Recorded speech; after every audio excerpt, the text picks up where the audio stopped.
Cinema பிரபலங்கள் இணைவதும் பிறகு பிரிவதும் புதிதல்ல.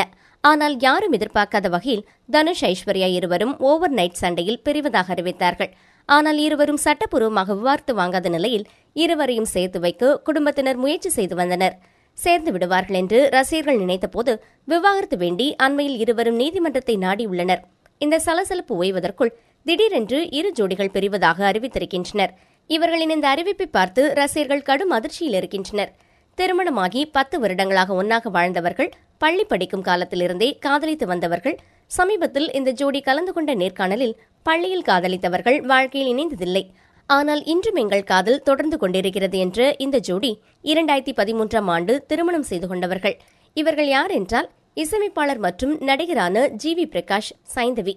பல படங்களுக்கு இசையமைத்து ஹிட் கொடுத்தவர் திடீரென்று நடிகராக களமிறங்கினார்.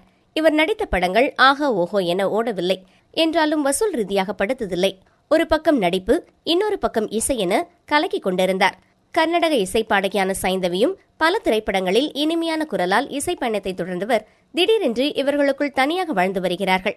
இவர்களுக்கு ஒரு பெண் குழந்தை உண்டு. தனது பிரிவை இன்னும் ஒரு சில நாட்களில் அறிவிக்க இருக்கிறார்கள். இவர்களின் இந்த பிரிவு தற்போது கோடம்பாக்கத்தில் பெரும் அதிர்ச்சியை ஏற்படுத்தி வருகிறது.